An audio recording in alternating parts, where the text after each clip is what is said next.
This podcast is brought to you in part by PNP Games, your online source for everything video games. Visit their website at pnpgames.com or at one of their 3 retail locations in Winnipeg, Manitoba.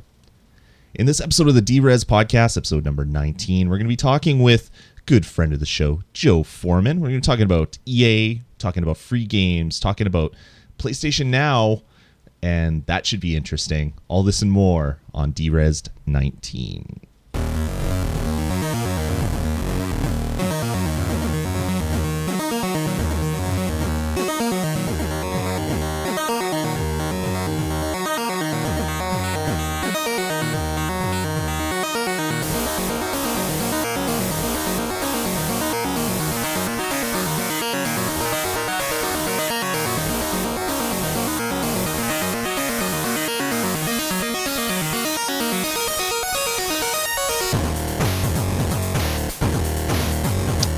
All right, everybody, and welcome to the DeREZD podcast, episode number 19.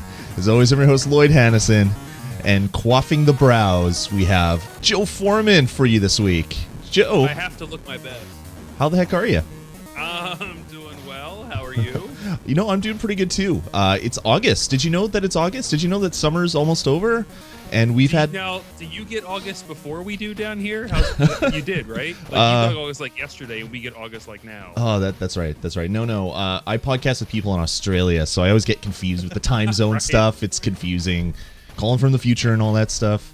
Yeah, it's August, so summer's officially over. Sorry. Hope you enjoyed it. Oh, it's terrible. We had such a horrible start to the summer, and then now it's on a slow or a fast, steep decline down to snow and rain and sleet and yeah, it's gonna be fun. But other than that, I'm doing great. Good. Yeah. So what's new? We haven't talked to you for a couple months. Yeah, it's been a couple episodes, I think. I don't know. You know, it's the summer. It's hot, and I hate it. I would look forward to the snow if it stayed like just a little tiny bit of it. I'd be okay with that. But it never does, especially when you're up here in Winnipeg. Yeah, right. Does. You get it worse than I would down here, but still. If you would believe it, we have a snow dump where the city plants the most of its snow in the city. So they Snow dump. So when it's done, it looks like a mountain. Like it is literally 200 feet in the air. Like it's crazy. It's this big, huge mountain. It's probably about 400 feet or 500 feet long, 200 feet in the air. They basically dump the snow and tractors push it up, and it makes this huge hill. It's still there. It hasn't melted because of all the sand and stuff that gets put on our roads. It basically has this like protective cover. It's like when you go to Dairy Queen and you get an ice cream and they dip it in chocolate. That is on top of all this snow, so it's still there. So the snow hasn't disappeared, and we're like months away from getting more. You're getting ready for more. That's great. Yeah, that's great. It's horrible. That's right. You know, I haven't seen you since E3, really. Yeah, I've been on the show since E3, so like I'm wearing my Smash shirt. Oh, good. I see the awesome weird logo that I know. I hate this logo. I hate the logo. It's dumb. It's always been dumb, but I guess we're stuck with it. Yeah. Sakurai likes it. Yeah, it's one of those weird Nintendo things. We talked about a lot about weird Nintendo on Nintendo Pulse last night, so that should be fun when that hits the feed. Nintendo's odd, very odd. That's why we like them. Yeah, that's true. Very, very true. All right, well, let's get into the show. We love hearing from you guys, the listeners here of the show. Let us know what you think. Head on over to vgpodcast.com. You can click Contact Us or lots of other things there. Got some new stuff happening on vgpodcast.com. First up is a partner site working with the Disney Infinity.tv guys. And we launched a new site, which is DisneyInfinity.tv. So I know not everybody's into that game, but if you're like me and you have kids, you are by default you're into Disney Infinity. So we launched this site. It's really great. It has things like a figure browser. You can look at all the different figures, all the ones that have been announced, all the ones that Tinkerbell that have come out. There's a whole bunch of really great stuff. What else? It has a really great power disc collector, so you can actually go and say that you own you own this figure, Right. and you have doubles, and then you can arrange to trade with other people. Ooh, so now we're talking. Yeah, so it's this really, really great thing for everybody that is into Disney Infinity, like I am. I'm a huge Marvel fanboy, so Disney Infinity 2.0 just like pushed all the buttons that made me excited. One really interesting thing for everybody that's watching, if you live in North America, we're running a contest right now where you can get Rocket Raccoon and Groot signed by John Vignacchi, who's the executive producer of Disney Infinity 2. So we're doing a giveaway on the site right there right now. So do check it out at disneyinfinity.tv. Did you see that with the new wave of power discs, the rares will not have the lenticular on them? Which is the best thing ever. So they don't disappear in the first second when they hit the shelves. How am I going to find the rares? You're going to buy them on eBay like a normal, sane human being. I really hate that blind bag stuff. I don't like. I wish there was just a way like Series 2 of Disney Infinity 1 where you just go to Target, you say, here's my nice. $50, Nice. give me them all, and that would be really great. One other thing to announce really quick, over on VGPodcast.com, we launched a new podcast today called A Geek and a Troll. It's actually not my show. It's one of the guys that is on. I was going to ask, which one are you? Yeah, I'm neither. I'm just the guy that posts it. It's being done by Bad Gamer, Lem Filia, and a good friend of his, Seth Williams. They get together every week to debate a topic, and one of them is the geek, the other one is the troll, and it's going to be a nice little 15-minute conversation thereabouts of one person explaining why something is awesome, the other one trying to bait them into philosophical arguments. It's funny, it's fun, and it's new over at vgpodcast.com. So go check that out when you have a spare second. All right, enough shilling. Let's get into the show. Let's jump right in to how we started every time, and I usually have to pause and delay because I'm not ready to hit the button like I am right now. End of line. The end of line. So this is the biggest news story of the week, which is ironically called the end of line. So yeah. Anyway, let's get into it. So this week, Joe and we debated. We drew up ballots. That didn't work. I had a whiteboard, as you can see. We used that. We did that. We drew straws. We did all that stuff. And then we realized there's two of us, so it's probably going to be really hard to come to a consensus. So we just kind of like threw D20s until we came up to the right numbers, and we figured out the story of this week. The biggest one is EA Access. Joe, what is EA Access? What a surprise. Like, that came out of nowhere. It's a subscription plan. What's it cost? Like either $5 a month or $30 a year, I think. Yeah. Is the price for it? Yeah. For EA games on Xbox One, and only on Xbox One. Yep. That is an exclusive. Which is weird, but cool. Right now, it's only, 4 games or so? Yeah, it's all the sport type stuff. Yeah, and it's a bunch of sports stuff, which, I mean, that's probably enough for me. I'm waiting for the NHL one to come out. That'll be the only one that I buy, and I'll buy it. I won't rent it. So this is not particularly aimed at me. But it's an interesting idea. It is. And if it takes off, we're going to see every publisher do it. Yes, that is exactly the thing. So yeah, as you said, it's a subscription. It's like Netflix, but it's like the Canadian version of Netflix. So it's terrible in comparison to its big brother in the US, although this doesn't have a big brother, I guess. But yeah, you pay $5 a month. You get access to a bunch of old games. When it was announced, there was some stuff thrown in where it's like, plus you get early access to the new titles. It's like, holy crap. EA is going full out Netflix. They're giving you all their stuff. And then you read the actual press release, not stuff that's been regurgitated online. It's like, no, you don't get anything. You get a 2-day access to the demos. So you'll get the demos earlier, but the demos are usually like, half hour, 40 minutes maybe? Two teams. Yeah, exactly. You can play the Patriots or the Patriots, the home and away jerseys in NFL. Right, home and away jerseys. It's just it's really bizarre. And it's not a bad thing. Don't get me wrong with that. But to launch on the Xbox One seems really weird because there's 50 games maybe that have been released for the console, Where if this launched for, say, Xbox 360, you would have maybe a library of like 50 or 60 games that you would have access to immediately. Right. So I'm kind of confused why this exists right now as it is.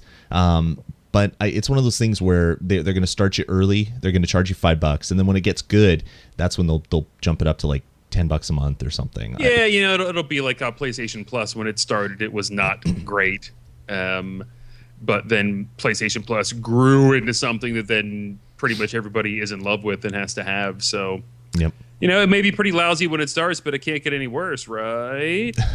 Yes, except that they've raised the price. Yeah. But yeah, so there was a bunch of interviews that came out around there, and everyone says that it's a partnership with Microsoft. It's a partnership with Microsoft. So it makes me think that this is something that EA's been tossing around for a while. Maybe they wanted to do it. Like they have their own digital download service, Origin. You'd think that this would be the logical place for that to start, would be on their own thing that they control. But I guess Microsoft gave them a big old money hat to put this as an exclusive on their console. Right. And we know who didn't give them a money hat. Yeah. Right after this, you go online and people are like, oh, it's on Xbox. I'm sure it's going to come to PS4. So this is something that Sony would definitely do. And then, no, it is in fact not, or at least not yet. I mean, we don't want to say never because you never know. But there was an interview with basically a spokesman for Sony said to Game Informer, PlayStation Plus memberships are up to more than 200. I can't even speak. I'm so confused. Sorry. PlayStation Plus memberships are up more than 200% since the launch of the PlayStation 4, which shows that gamers are looking for memberships that offer a multitude of services across various devices for one low price. And then they continued on, we don't think asking our fans to pay an additional $5 a month for this EA-specific program represents a good value to the PlayStation gamer. So harsh. Yeah, it's... Somebody is off the EA Christmas card list now, and it's Sony. It's really kind of bizarre. I guess, on the Sony platform, you have PlayStation Plus, so every month you get 6 games given to you basically for free. If you keep your subscription going, you get these games forever, except the little fanboys rants online is like, you don't get to keep the titles, games for gold is better because you keep them forever and all that. They're the garbage. But basically the long and short of it is, if you pay for a PlayStation Plus membership and you've downloaded a game on PlayStation Plus, as long as you're still a member, you'll get access to it. Even if your membership lapsed and you recreate it down the road, all that stuff is fine. Sony sees EA Access as our people are already getting free games. If we start doing this other subscription thing, now we're not going to give them EA games for free. People are going to complain. EA's not going to want to put their stuff in PlayStation Now. There's a whole bunch of things that Sony's working on right now, and I think they're just trying to I don't know, nip it in the bud before a statement like that may make EA not want to participate with these other Sony things anyway. And so that was a pretty questionable quote to throw out there about how it doesn't represent good value. That was a shot fired, and I'm not real sure why they would shoot a fire like that. Totally, and that's exactly where I was going. It's just like, okay, you have competing services, but you still want EA products and EA properties on your system because they make games that people like. It's weird all around, man. I don't not like EA Access. I think it could be fun down the road once, say if I get an Xbox in 6 months, maybe there'll be 5 games on the service and maybe it'll be more of a value. But what I'm really worried for is in the future, every single publisher is going to have their own service, which in itself isn't bad. If I like Ubisoft titles, sure, I'll pay $5 a month to play Ubisoft titles. If I like THQ old stuff, whoever owns the properties now, sure, I'll pay money for that stuff, whatever. What I don't like is the thought in the future where I subscribe on my PlayStation 4 and that doesn't move over to my Wii U or it doesn't move over to my Xbox One. You have to kind of choose pick your poison on where you're subscribing. It's not like a global online service. So who knows? Maybe that won't happen, but I kind of look at the greed and the craziness that happens on the console market, and you kind of know that craziness like that is going to definitely be an option. I would imagine that if you're a big EA Sports fan, that this is great, because for $30 a year, you get games that you would have paid $60 for. But they're a year late is the problem. I guess so. Yeah, if you're a big sporty sports game guy, you're buying it on release and you're playing it with your buds online for the whole season.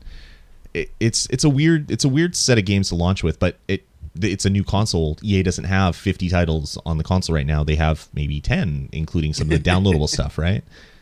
But yeah, I mean, if you're the type of person that buys maybe 1 or 2 games a year, for the cost of maybe half a game, you can basically give yourself another chunk of games to play, right?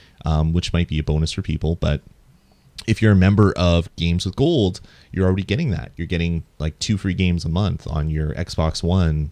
They might not be games you want, and they might not be EA titles, but you're already getting free stuff. So, is Gold required to get to EA Access in the first place? Oh, I don't know. I haven't seen that anywhere. I'm assuming so because it's an online service, and Microsoft in their everything's behind. Well, didn't they take some stuff out from behind the wall? Like yeah, is Netflix out is now? Yeah, Netflix. Any video streaming is out from behind, and Twitch is out from behind the paywall because Twitch was, for some strange reason, it's like you have to pay an online service to watch other people play games with other people.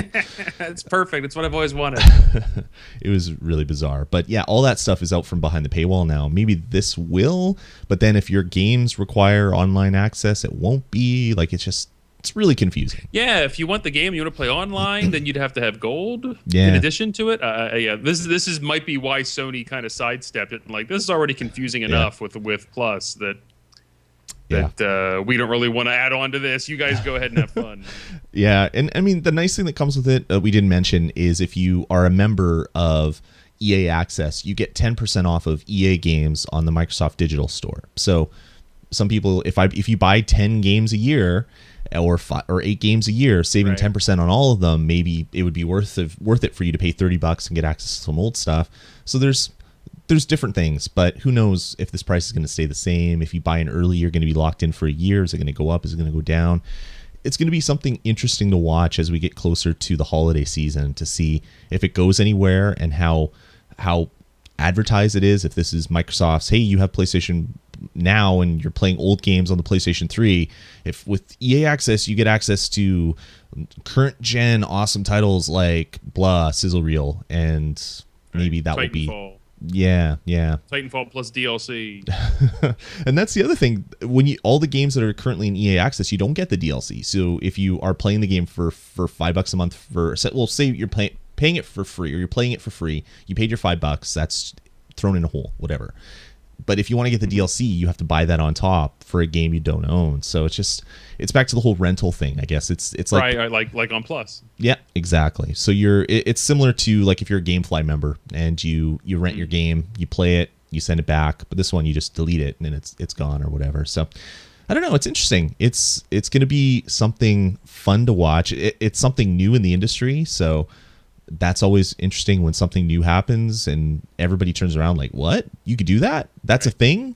This big round thing with a number in it, you're painting outside the lines and you're not supposed to do that? Like, what are you doing, EA? People get really confused and defensive, so it'll be really interesting to see what happens over the next little while. Anything to add, Joe? Nah, not on that. You're done. You're done with your EA access. I will not be giving them my money on that service. Access denied. Right here. You heard it first on the show. Sorry. That was a terrible, terrible thing to say. Anyway, let's move on. Let's get into the rest of the news. It's a new month, and with a new month means new free games on your console of choice, except if you're a Nintendo gamer. So let's jump into PlayStation Plus first. So the August PS Plus games are pretty decent this month. If you like the types of games they're given, I guess. I think. Yeah. Wait. You know what? Point of order. You should put in the Club Nintendo coin ones on this list. You know, I do that usually, but I do it on Nintendo Pulse, so I don't do it on this one. I should do it here. This is showing showing favoritism. This is bias. I'm sorry, Joe. You found me out. I want to push everybody to my pro Nintendo podcast. You are anti-Nintendo bias is what you are. But go on. PlayStation Plus. Okay, PlayStation Plus. Okay, so if you are a PS4 gamer, you get 2 games. You get Road Not Taken and Fez this month. which Fez is awesome. Road Not Taken looks really interesting. It's a roguelike with a really cool art style. So that's pretty cool. PlayStation 3 gets Crysis 3 and Proteus. So Crysis 3 is a big title. Came out about a year and a bit ago. So yeah, that's pretty cool. A good free title. I just bought it. So when it was on sale for like $5 for a sale, and I haven't played it yet. So sure, it doesn't really make me too angry. People online really got upset, but people online like to get upset over things. And on the Vita, you get Metrico and Dragon's Crown. So Dragon's Crown has been on sale a lot lately, so it doesn't surprise me at all that this was a free game on the Vita. But I don't know, Joe, what do you think? Those 6 games that are free this month? I'll definitely grab the 2 PS4 ones, although I've never heard of the Road Not Taken or whatever. Yeah. Do you like roguelikes at all? No. No. So I'm sure I won't like that. No. But I'll definitely check out Fez. And yeah, I've had PlayStation Plus ever since they stole everybody's credit card info. So I already have so many games that at this point I don't even bother grabbing all of them. Sure. Like if I'm not completely into it, particularly on the PlayStation 3 side, where my hard drive is filled and wherever. Yeah. So like Crysis 3, I doubt I'll even add it to my queue because I know I'm never going to go ahead and grab it later. But yeah, it seems like it's an okay list, I guess. Yeah, I mean you got some pretty big titles. You got Fez, you got Crysis 3, and you got Dragon's Crown. I mean, there's certainly some I've heard of. Yeah.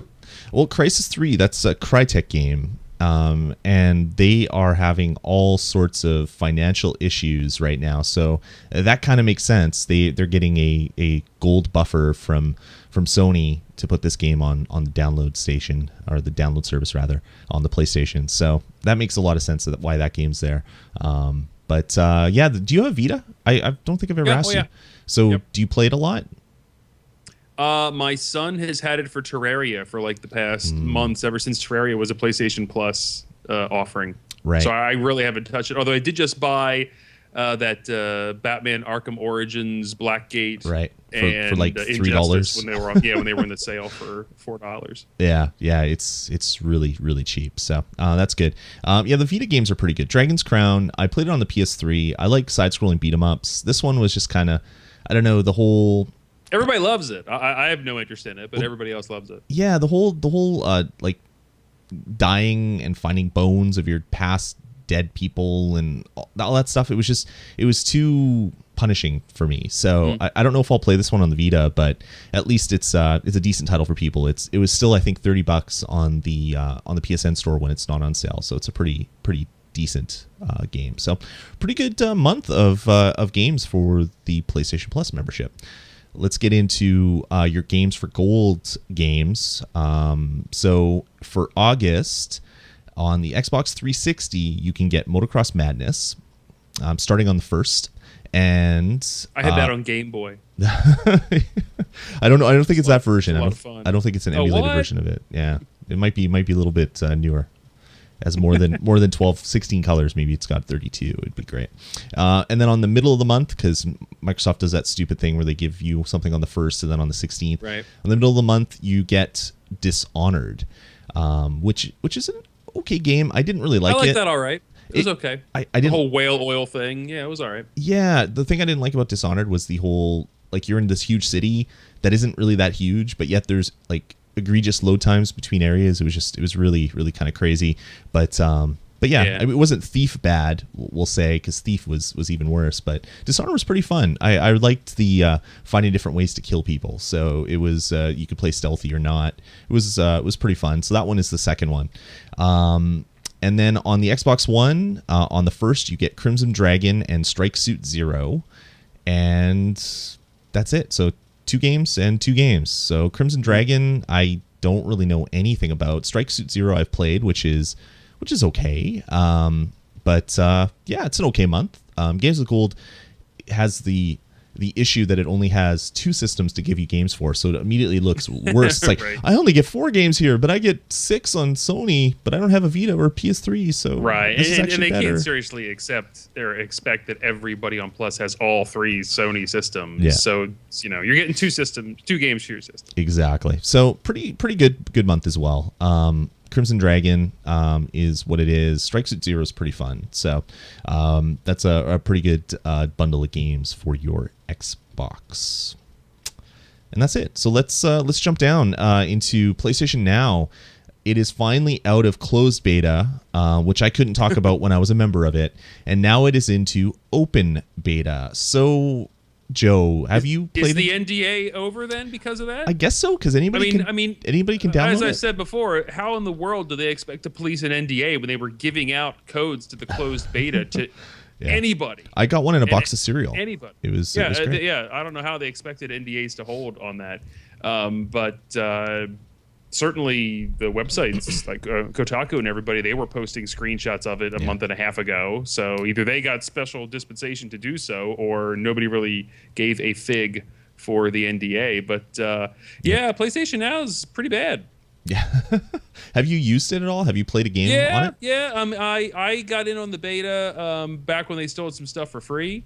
Sure. As did I. And right away, if you're on a wireless connection, if you're on Wi-Fi, you're very prone to having it drop on you.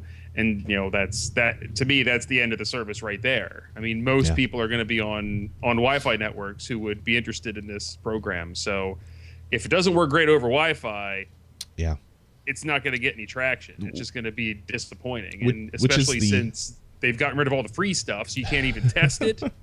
Yeah, you can't. And the kicker is, it doesn't work well over Wi-Fi, and this is a service that is squarely aimed at all the Bravia TVs that Sony's going to be selling next year. They want the service to be awesome, so they can bundle it in with their new TVs, and people can get a game system with buying a new TV, basically.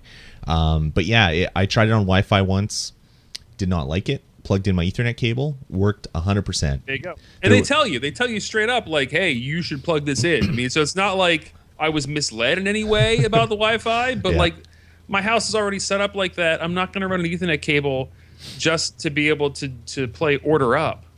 Especially Order Up. Yeah, I mean, I'm just not. And now that they've gone into this weird experimental pricing thing, they're trying to figure that out. I mean, they're just getting rocked on all sides on the weird pricing scheme. Yeah, they have a really weird pricing scheme. So you can rent a game. So this is rental. It's not ownership. And you could rent a game from 4 hours, 7 days, 30 days, or 90 days. Not like 24 hours or 48 hours, then 7 days. It's like 4 hours. 4 hours. Like that's what good is that? What good is 4 hours? I mean, I guess they figure that's just one night, and you have to go to bed at some time, so 4 hours. Or you have buddies over, and you're just like, hey, let's go play that Hunter's Trophy 2 game and shoot some deer. And they come over, and you drink some beers, and you shoot some deers, and you paid your $3, and the night is done. I don't see what 4 hours is good for, but yeah. Hey, Trevor in the chat room, are we talking about PlayStation Now? We are talking about PlayStation Now. Yes, we are. Now we are. So yeah, as I've seen some people say, the 4 hour option seems to be there solely to make the other options look better. Yeah, I totally see that. If 4 hours was 99 cents, so you could sample a game for $1 before buying like a 30-day license for it, totally makes sense. And maybe they'll change that. Maybe. It's in beta. I don't know. Maybe they will. Yeah, exactly. That's the thing that Sony stresses. Prices will come down, they say. Well, bring the prices down now. It's a beta. You want people to use the beta. Having expensive prices doesn't make sense. But anyway, craziness. So you're not a fan. That's safe to say. I mean, no. I see where they're coming from. I see what they're trying to do, and I think the idea of having it show up on a television set where somebody only has to like buy a controller, or the Vita TV thing. Oh wait, it's not Vita TV anymore. Yeah. When PlayStation TV, when that little box hits, okay, maybe I can see them. They're trying to push that for that, but like as it is now, like man, that's a tough sell. I'm not one to rent games anyway. Sure.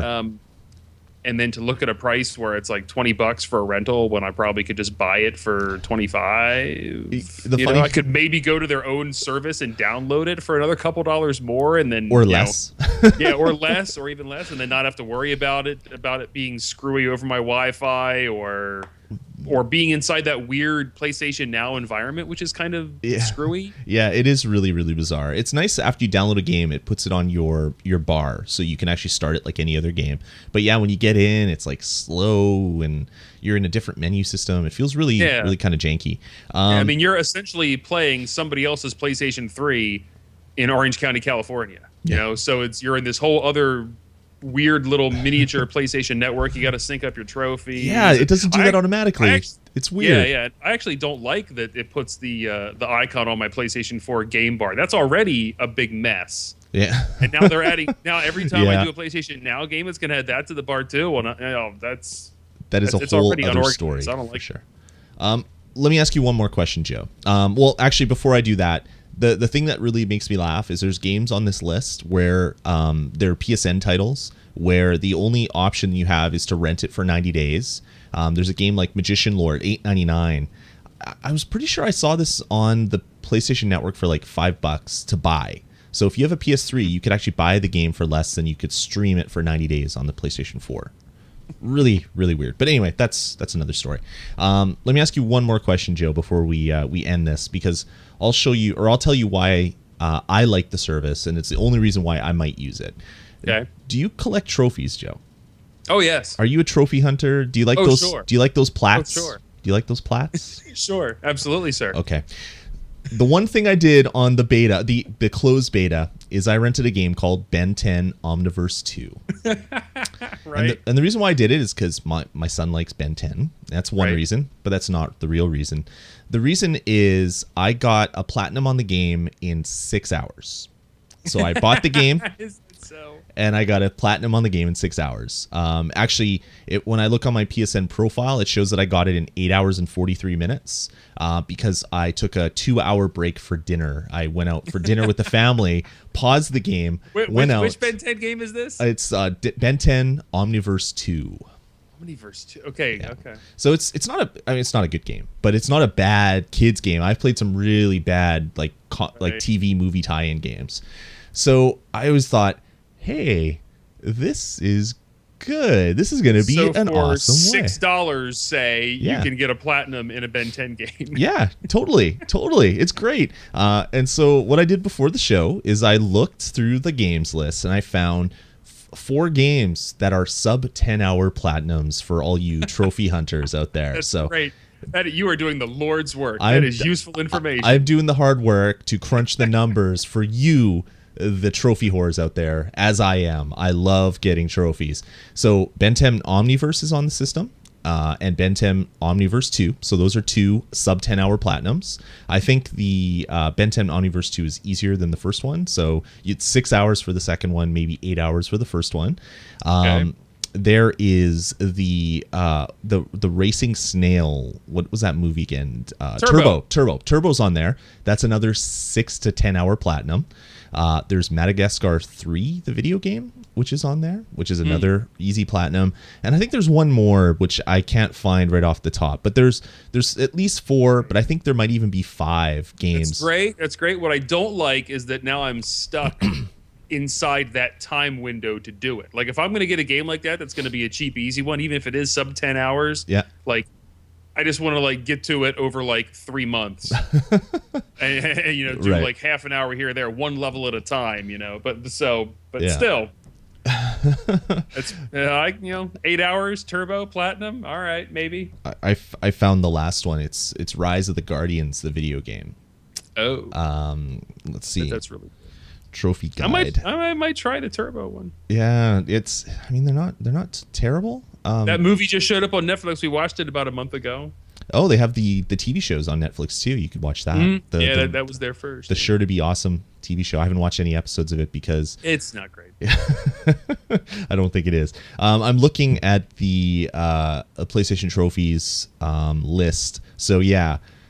Rise of the Guardians. This is the game I wanted to find locally because I heard it was really easy. So I'm looking at it now. It's a 6 to 8 hour platinum, and they rate it a 1 out of 10 for estimated trophy difficulty. So this is pretty much you go through the game and you get it. Oh, there's another one that isn't a kid's game. There's Alone in the Dark there, which is like another 6 hour platinum. You just basically play the game and you get the platinum. Man Joe Hagan was just talking about that. So yeah, it's just this is going to be good. I'm going to get like 6 more platinums for you cannot super be proud cheap. of yourself. I almost bought Hannah Montana off eBay because it is a 3-hour platinum, and I was going to stream it on Twitch. The whole 3 hours of me playing a horrible game for science, but I decided to not do that. Yeah, it's funny. Trevor in the chat room says, Lloyd, time is your most valuable resource. Stop wasting time with these horrific games. Yeah, time is my resource. So I could platinum 6 games in the time it takes to platinum normal game. And it's like more platinums for everybody. It's great. It's great. It's great. And this is Trevor. He's the guy that he just got his 31st platinum. So he's the one talking about time and being precious. If he has 31 platinums, that means he's probably played at least 6 Hannah Montana games. He's played them all. I would think. Yeah. Oh, they're only Hannah Montana games, actually. That's all his platinums are. I only platinum Hannah Montana games. That's all. That's my thing. He has a discerning taste about the games that he platinums. So anyway, back to PlayStation Now. The only reason why I might use it in the future is cheap games for platinum, because to buy these games in store, they're still like $15 to $20. And this would be the cheaper way to do it. It's going to look stupid if you look at my profile. It's like all these kid games and Lego games that I platinum, but it's fun. It's fun. Kind of. Lego maybe. games anyway. Yeah, exactly. Anyway, that's enough PlayStation Now for now. It's horrible. Sony's talking about lowering the prices. Sony's talking about a subscription. Subscription would be even better. If I could pay an extra $60 a year to get like access to everything, I'd do that in a heartbeat. It doesn't matter what games are on there. There's always going to be a game I'd like to play. But the way it is right now, paying like $8 for a week or $12 for a week. I bet that's tough finding the right price for a subscription plan. That's got to be tough. Yeah, it's the other thing is, and wouldn't it be great if you owned the game on PlayStation 3 if you got it on PlayStation Now for maybe nothing or a small upcharge? That was what I thought it was supposed to do. That was when it first announced. We're like, oh great, we will get to carry forward all our PlayStation 3 games thanks to this Gaikai service they're working on. Yeah, and I read on Reddit this week, there was a poster on Reddit called "I'm a Sony employee," and apparently he's been cleared to I'm convinced to actually be a Sony employee. I'm not convinced, but he's been cleared by other people on Reddit. The Sony outlet in Lancaster. Yeah, exactly. He sells Bravia TVs at the Sony store, and that's all he does. But he's been said that no titles that are in your current library will be playable on PlayStation Now, which to me is a huge fail, because that means that I still have to keep my PS3 hooked up when I'd like to just not have it hooked up to my entertainment center. I'd love to take it, put it in a box, store it away for some future point. But now I'm gonna have to keep it hooked up because there's a bunch of games that I still haven't beaten that completely, that are just sitting on there, and there's some games that my kids love to play that are on there, so it's gonna have to stick up there and take up room and collect dust until I decide to play it. But yeah, that's PlayStation Now. I forgot to show this off when I started the show. I took up a new hobby. What's the word for that? That little bead melting art thing? Yeah, perler beads. I wanted to put it behind me, and I totally forgot. I was going to put it behind me for the show, nice. Right beside Luigi. Look so at that. I'm doing a whole. Nice. That's the guy. That's Bonk, right? Yeah. Is that Bonk? Bonk's Revenge. Look at Bonk. Bonk. Oh God, I used to love Bonk. Bonk the Blue Bomber. And all the bonking that we did in that game. Yeah, the robot Bonk who collects powers from other robots. Right. Yeah. All the bonks. I wanted to put it up behind me, and I forgot, and I just saw it here in front of me on my Mac. I should have done it earlier. Fail. Set decoration fail. Anyway, enough of that. Let's get into the rest of the show. A story came out this week. Actually, yeah, this week. That absolutely 100% confused me. This was a Tony Bartel, who's the president of GameStop. He basically said, he came right out and said, less than half of our customers know that they can trade in games, and left it at that. They did surveys. This company sells games a lot. There's stores everywhere. Up here in Canada, there's EB Games still. They haven't changed their name to GameStop, but it's worldwide almost. And he says that, believe it or not, only 40% of the people that walk into GameStop today know that we accept trades of games. I believe it. Really? I believe it. I believe it. But, Because this speaks to something, a horse that I've been beating for years, that most of the people who purchase things are not hardcore gamers who give a crap about the websites and the magazines and the PlayStation Plus and everything else. They don't care. They just like bought a console at some point and go in and buy something, or their parents going in and buying something for their kids, and they're not really paying attention to all the ins and outs of trading and everything else. So I believe it. I get that. They're just normal people.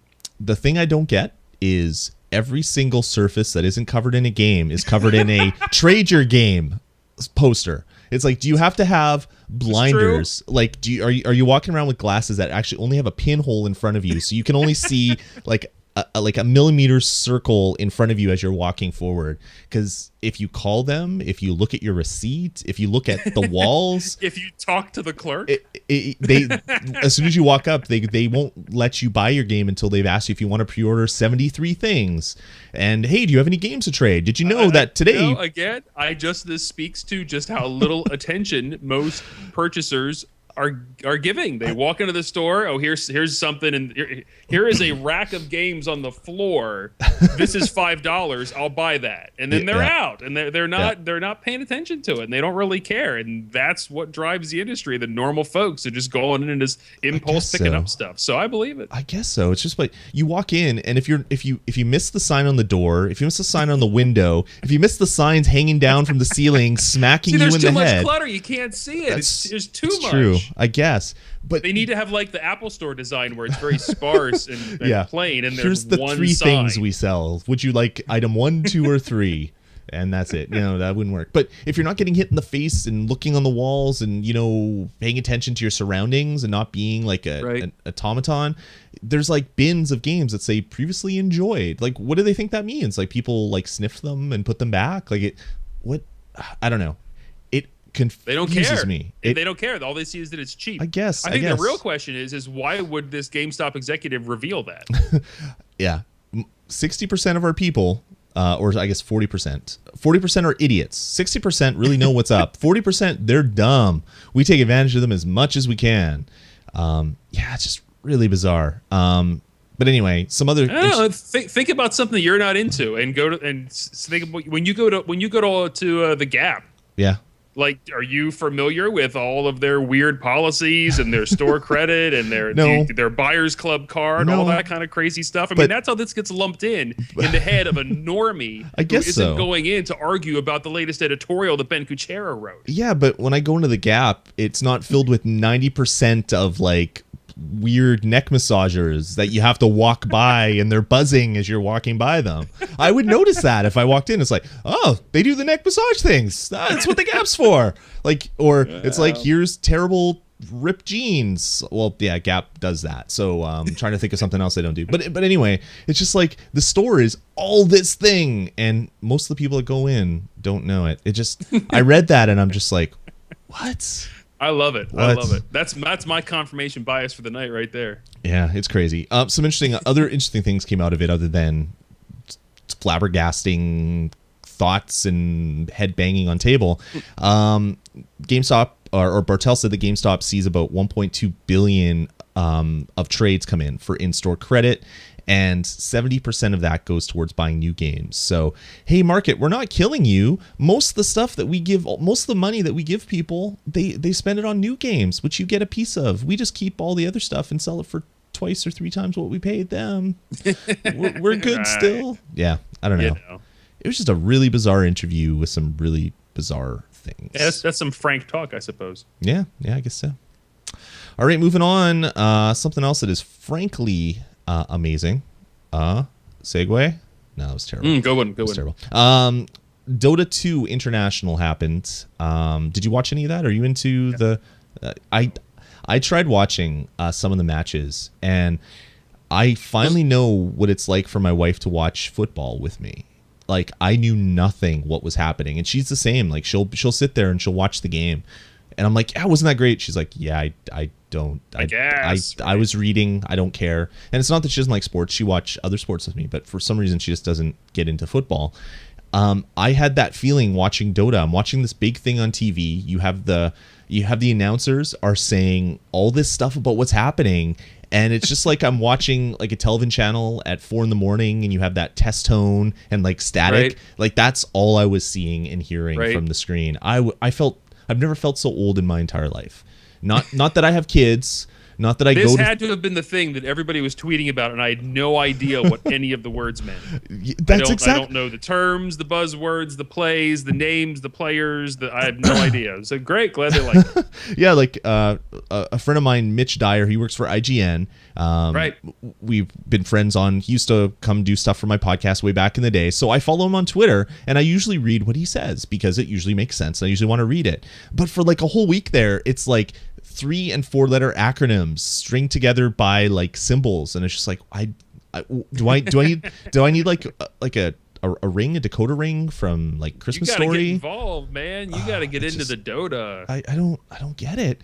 But anyway, just me being old aside, Dota is huge. Obviously, when you have a tournament that is like $10 million in prize money and like stupid stuff like that, they released some of the stats, and the most staggering of the stats for that whole tournament was during some of the matches, 2 million people watched at the same time. So 20 million unique people watched it, but there was 2 million people watching the matches at the same time for some of the bigger matches, which is crazy. And this is just like the Twitch stuff.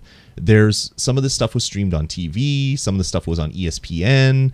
Right. There was all the other stuff, which doesn't actually, they don't aggregate all those numbers into this one. So this is stuff that they can look because it was on Twitch and other streaming services.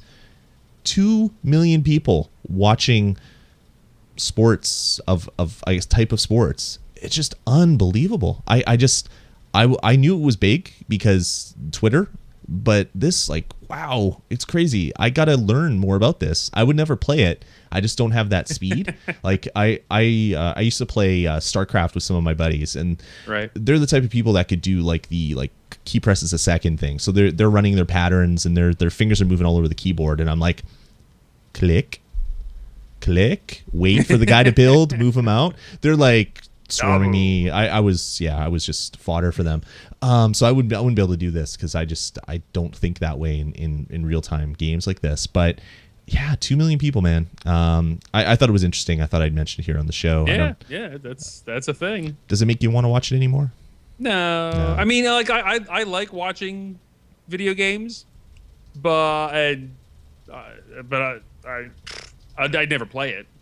Yeah, I wouldn't play this particular one, but maybe I'd watch it every now and then. I don't know. Yeah, it's interesting. It makes me a little bit more interested in some of the other more accessible MOBAs that are coming out, like maybe the what is it? I've tried a couple of them. I just don't even like the genre. So yeah, I guess so. But there's the Blizzard one that's coming out and all that stuff. Maybe there'll be something that's a little bit more accessible.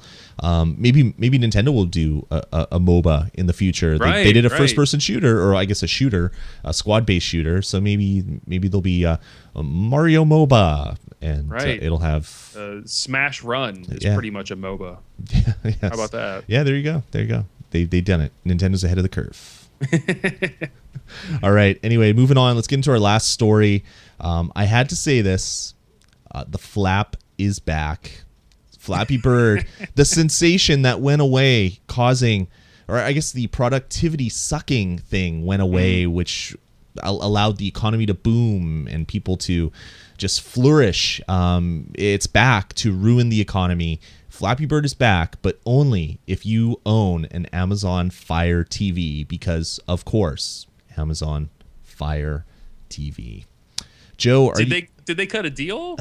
I guess so. Is there some kind of thing behind the scenes where Amazon Fire TV bought the Flappy Bird guy? There has to be money changing hands for sure.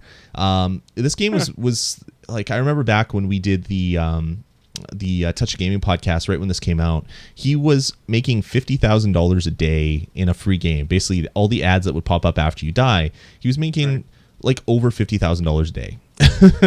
So that's a lot of money. And then he pulled it off the store because he felt bad that he made something that was... Yeah, it was a great story. That guy is great. I want somebody to do a big old documentary on him and his life and what he's experienced with this, because it's a great story. It was really interesting, but it's back. I don't get it, but yeah, if you have an Amazon Fire TV, so the 12 of you out there that have this thing can now go to the Amazon App Store and download Flappy Bird. It's there now. You can play it on your television because it's better than all the free streaming stuff that you get on that box. You can play Flappy Bird with a weird remote in your hand while watching your television. Joe, I know you're rushing out to Amazon right now to Prime order one, so you'll have to let me know how it goes when it arrives tomorrow. Is this their system seller? Is this it? I guess so. Ouya is they were complaining online, I guess, over this because I guess they wanted the Flappy Bird. No, that's totally made up. That didn't happen, but I could see that being something that would happen. That would be a stunt that they would pull, I'm sure. We missed Flappy Bird. Can't they? I mean, weren't there like 1 million clones? I mean, I'm sure this could just be cloned, right? Yeah, I have Flappy Bird on my Pebble Watch. There you go. I could play Flappy on my Pebble Watch. That does not sound official at all. No. Did I play it? Ask that question. Did I play it on my Pebble Watch? Did you? No, I did not. But I have it. I haven't played it yet. I downloaded it because it was there, but I didn't play it. That's how much I care about Flappy Bird. But it's an interesting story, and I wanted to talk about it. The flap is back. The flap is back. You will believe a man can flap. Yes. Anyway, speaking of flapping, let's listen to some more flapping gums. Joe, what have you been playing these days on your consoles and handhelds? Well, recently I've been trying to play some catch up since we're kind of between major releases. I am all caught up on The Walking Dead Season 2. Yeah. Episode 4, I think, just came out not that long ago, and I finally got up to that. Cool. I'm waiting till the last episode. I say that now, just as I said I was doing the same for The Wolf Among Us, what is it? Is that what it's called? The Wolf? No. Yeah. Wolf Among Us? And I still haven't played them yet. I have all 5 waiting for me, and I haven't done that. I got to do that. Right. But are you enjoying it? Yeah, no, I do like it. I mean, at this point, you know what you're in for, and I think this one even overall drops the pretense even further that there's an adventure game aspect to it. I mean, like, I remember there was a lot of in the first season of, walking around and picking up this item and using it over here, and there seems to be very little of that in season 2. It mostly is just kind of watching the cutscenes, choosing your dialogue. Maybe there'll be a walk around scene, scrambling for a gun on the floor while you crawl backwards. Yeah. Then there'll be a couple of those in there, and but I don't mind that at all. I mean, I like the story, I like the look, and I like the illusion of choice that I'm given. So I'm pretty okay with it. Cool. I had finished Assassin's Creed 4 Black Flag, the main storyline, like about a month ago. So I've just now gone back to get the Aveline mission, which was terrible. Oh, really? It's stupid. That's too bad. Stupid, terrible, and very short and like unfinished looking. I mean, like characters like pop in. Oh, that's a shame. I haven't played it yet. I've been wanting to do that. And just real dumb, a real afterthought. The enemies still refer to you as a guy.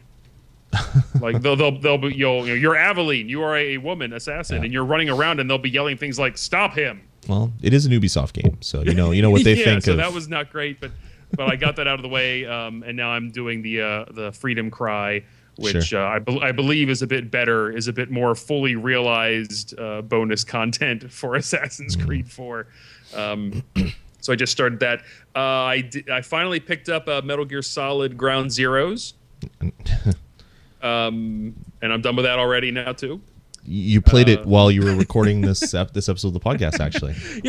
I'm not good enough at it to beat the game in half an hour or whatever all the wags were saying. I like being slow and stealthy, and then I screw it up and got to start over. So it definitely did take me a week to get through the first main storyline, and now I've unlocked the other little bonus things. But no, I mean, I got it for like $5 for PlayStation 4, so I can't complain. That's probably That's a pretty great good. price for it. That's about the right price for it. Yeah, that seems pretty good. Destiny beta was doing a bunch of that while that was what do you up think? and around. We I liked it. Now, I've never played Halo, so I have nothing to compare it to. Ah, okay. Do you play MMOs at all? No. Do you play Borderlands? No, I hated Borderlands. Oh my god! So this is like totally something that you would never have played before. Yeah, never. I never would have played it except for getting access to the alpha and the beta. Are you going to buy it? Yeah, I like it. Really? Awesome. Yeah. That's good. They did what they wanted to. I mean, as far as MMO stuff, I mean, the only experience I've had with that is playing like DC Universe Online. Sure. And some of the other more obscure ones that have already all faded. Like, remember, like Lego Universe had an MMO there for a while. Remember that one there? Yeah, big seller. But this didn't feel like an MMO, really. I didn't think. I mean, just because somebody else shows up while I'm shooting dudes on the other hill, I mean, it's not multi-massive, I don't think. Yeah, I mean, it's one of those. It's like all the games that they announced at E3 for the last couple of years, where you come to an area and like 8 other people will show up, and you can either join them or go on your own way. I don't mind that, but I liked it. I like Borderlands, I like Diablo, and I like World of Warcraft, and this has aspects of all of them. It has like the loot fountains of Diablo. Well, not every enemy will drop an item. There's a lot of items to be found. The Borderlands where you level up, your weapons level up. I really like that. And then it has some of the MMO stuff from World of Warcraft. I'm sure that the full version will have a lot more, but it kind of hit little bits of kind of things that I like. And I really found myself loving the beta, so much so that I played up to level 8 real quick, and then I decided to stop playing because I don't want to overindulge now and then not want to play when the full version comes out. Well, there really wasn't very much in the beta. I mean, there was true. The levels on that Earth, Russia, whatever, and then every now and then they would open up the moon level or whatever, and then they finally did some PvP stuff, which I didn't do any of that. I'll never care about that. I'll only ever be interested in the running around on the actual missions stuff. But but what I saw that I liked, and I'll be looking for more of that in like a month or whenever that comes out. Sure. And the only thing I've been playing is Siesta Fiesta on 3DS. I've been hearing a lot about that, and I know almost nothing about it. Yeah, it's an unexpectedly pleasant surprise. It's like $6. So right away, it's a pretty budget price option for a 3DS download. But it's a it's like an Arkanoid where you're or a Breakout where you're bouncing a ball and hitting trying to knock all the things on the top of the screen, but you're moving the whole time. So it's like the whole screen keeps moving as you're going. Right. So you're not trying to get every single thing. You're just trying to get what you can as you're moving, and it just keeps introducing new elements and different types of blocks that react differently when you hit it. It's been pretty surprisisingly cool. I might have to pick that one up. I've seen single player Pong, and then we just told in the chat room single player Pong. Yes, that's pretty much it. It is single player Pong. It blew up all of a sudden online, and I hadn't really heard that this was coming out. I guess I missed it on my normal news roundup. It's a 3DS eShop release, and it's so you're never going to get any alert on that at all ever. It's just going to appear one day. Totally. And then people are talking about it. It's like, oh, well, should I care about this? Is this something I want to play? And then I look more into it, and it's like, well, it looks kind of bright and colorful, and there's a level where this guy on a surfboard, and it's like, do you surf? It's nicely polished. It's nicely polished. I'm gonna have to pick that one up. Looks really good. Cool. So that's about it for you, Joe. Yep. That's my list. What you got? Well, I started the week off playing Transformers: Rise of the Dark Spark because my kids liked it and they wanted to play it. So my son would run around and transform and untransform and transform and untransform and go back and this and that and this. And I tried to play it because trophies and sometimes you have to take a stand. Apparently, Hannah Montana on the PS3 isn't a stand. This game is just bad. It's not fun.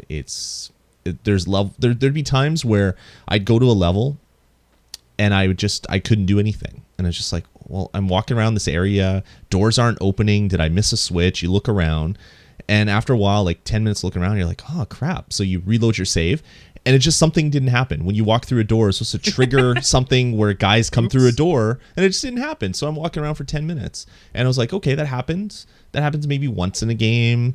It happened all the time as I was playing this game. And I got about halfway through all the missions. I think there's 16 missions, and I got to like 10, and it's just like, yeah, I don't want to play this anymore. So I took it back. The kids are not playing it anymore. It was just a rental. So I will not be buying this one, even on a bargain basement type thing. It was terrible. I remember mostly liking some of the previous Cybertron. And so did I. Games. I did too. This one, just not good for whatever reason. I don't know. Maybe because it's cross-platform, or like cross-generation rather. So maybe there's some issues there with that. I don't know. Just not a fan.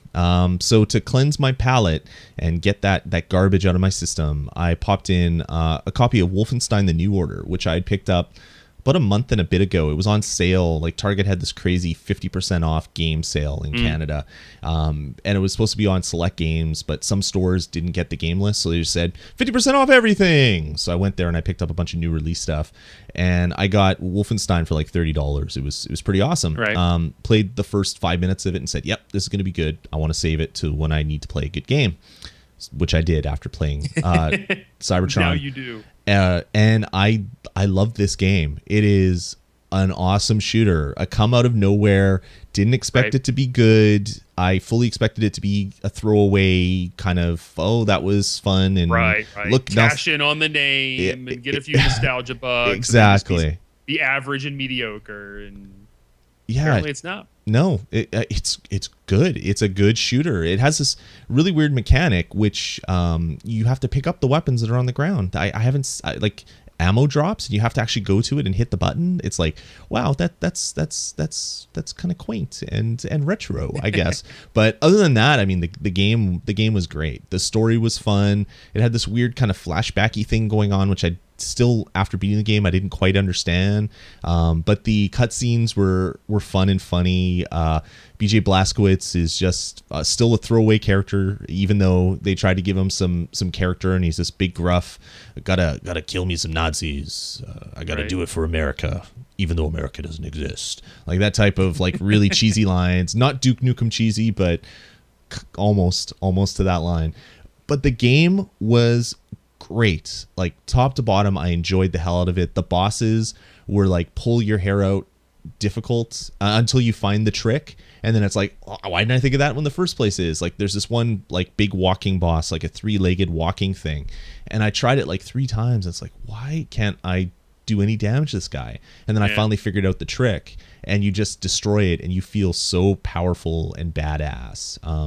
Really great game. I really enjoy it. I'm looking forward to the Doom beta, which I know is probably not going to be as good as this one, but that came with this one. So when that comes out, eventually I'll be playing it. But Wolfenstein was a really great game, and it's actually one of those where the platinum is fairly easy to get if you want to play on the hardest difficulty.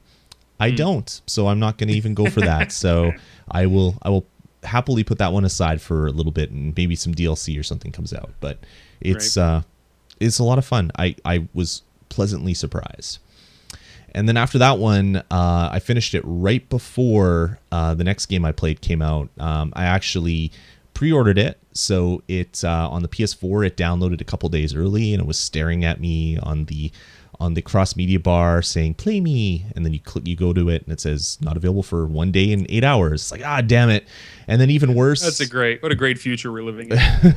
And even worse, it downloaded automatically to my Vita as well. So my Vita, it didn't say you couldn't play it. So I was like, oh, maybe this slipped through. So I go to it and I hit it, and it brings up that little pane that gives you information on the game. It's like, okay, it didn't do anything bad. I hit start, and then it goes to start the game, and it says this game is not yet available to play. And it's like, no.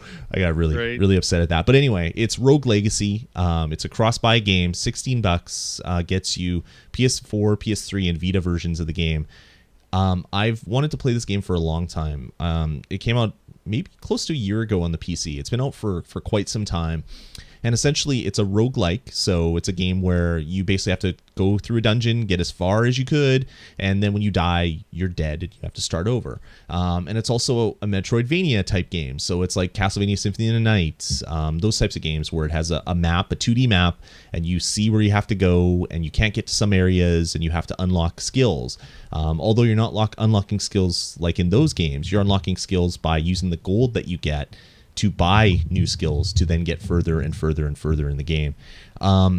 It is unbelievably awesome. So this game has cross buy and cross play. So what it does is, as you're playing the game, it keeps uploading your save game to the cloud. And then you can go to your other console, download that save, and continue playing. I heard a lot of people had problems with that. Actually, some people in the chat room right now said that they had some corrupted stuff, which really sucks. Thankfully, I haven't had that yet. Cross my fingers, touch some wood, because I would hate for that to go. But Rogue Legacy is such a blast. So, as I said, roguelike, Metroidvania type game. The game, it's kind of like Demon Souls, kind of where you die, but that's not a bad thing. You use the stuff that you amassed when you were alive to better your next playthrough. And it does it with ancestors. So when you die, you have to choose one of your ancestors. And you do that just by picking them. And as you play the game, you unlock different character classes, which is really nice. But the funny thing about this game is your ancestors are all a little bit different. Here, I'm going to just go through. I'm going to die real quick because it doesn't matter to die. Okay, stop trying to cross-save, please. It's happening live. Stop cross-saving. Just stop. Don't tell me you can't reach the thing with the stuff.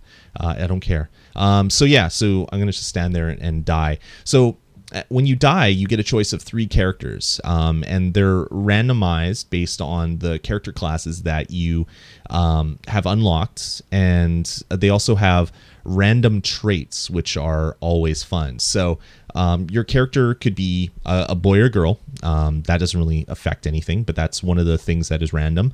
But you also have different traits. So, for example, gigantism. If you pick a character with gigantism, he's twice as tall almost, and a little bit slower, but maybe a little bit more powerful.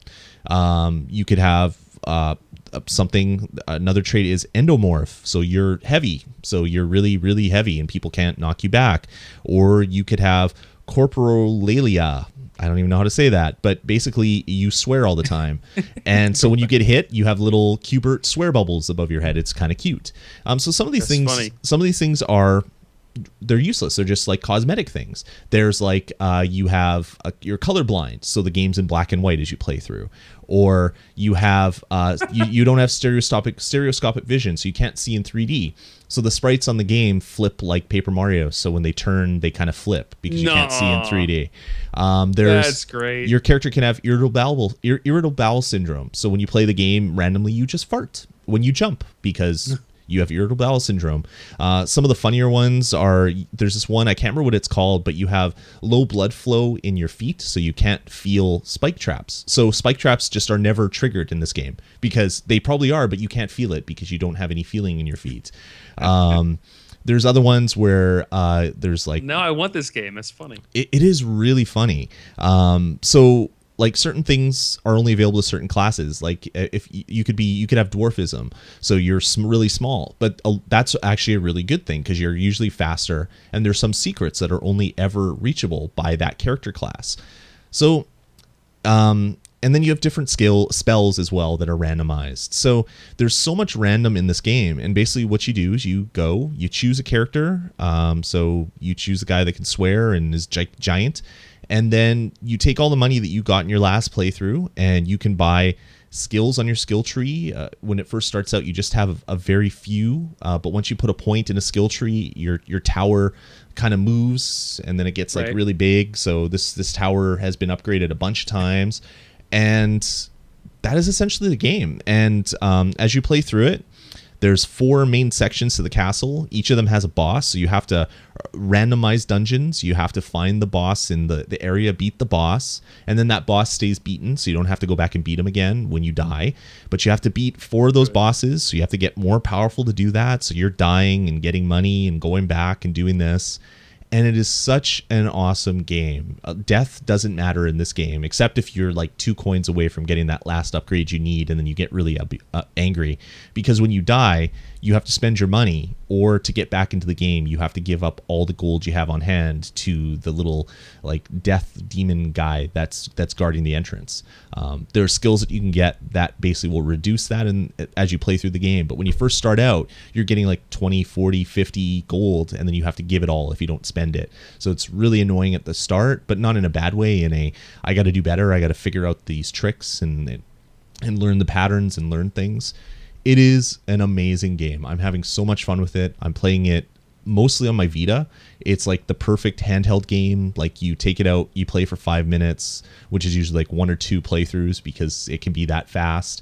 You put it away, and that's it. And then you come home, you download your save on your PS4, you play on your PS4, you upload your save. The next day you do the same thing.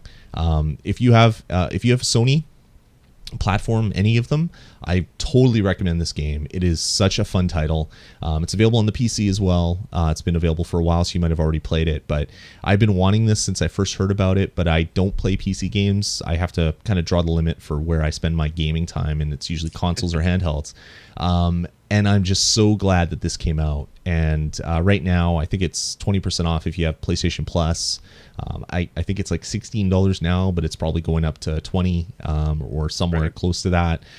But it's a really, really great game. So I do urge you guys to check it out if you are looking for something fun. It's part of Sony's deal where you get 2 games, you get money back. 3 games, you get more money back. Yeah, the summer it's on that summer list. sale, Yeah, summer or whatever. play. Is that what it's called? Yeah. It's part of that deal too. So you can even get some bucks back on it too if you buy it quick. Yeah, exactly. So it's a lot of fun. Definitely worth checking out. I don't know if there's a demo though. I don't think there is, but if there is, definitely download that first to see if it's something you like, because a lot of people don't like those, you die, you lose all the stuff that you got, even though in this game you're using that money. That's the only way you can actually better your character is by dying, because there's no store in the game that you can upgrade on. So you have to die to make your characters better, so it's not a bad thing. But there are still a segment of people that don't like that, which I fully get. So anyway, it is a great game. Do check it out. All right, Joe, that was fun. Thanks for coming on the show, man. Yeah, sure. Yeah, happy to stop by. It was always a good time. Nice to see you again. Hopefully, we'll have you on again soon. Where are you online? Where can people find you? Who is this Joe guy? If people want to track you down, hit me on Twitter at Fourhman, Fourhman. I do a podcast, You Like the Worst Stuff, with my pals Tony Sadowski and Joe Haygood. And you can find that podcast at The Worst Podcast on Twitter and at ggsgamer.com and in iTunes and probably other podcast locations as well. So you can find me there, and always happy to chat and be silly on Twitter and stuff. Awesome. Well, thanks again for coming on the show. Always love having you on. We love doing the show here on the VG Podcast Network. Check out all the other stuff we do over at vgpodcast.com. Let us know what you think. vgpodcast@gmail.com is our email, or you can just call our voicemail line, which is area code 505 VG Podcasts. If you don't like calling phone stuff, if phones are too old school for you, you can go right to our homepage, and on the side of the screen there's a leave a voicemail button, and you can actually leave a voicemail right from your computer. I have a couple voicemails saved up, which I'll be playing in a future show, so if you've left a voicemail, don't worry, they are coming. They're just we'll get to it. They're just not on this episode. But yeah, that's going to about do it for this week. Thanks everybody for subscribing on iTunes and other podcatcher places of choice. And that's going to about do it for this week. Take it easy, everybody. We'll talk to you in about a week's time.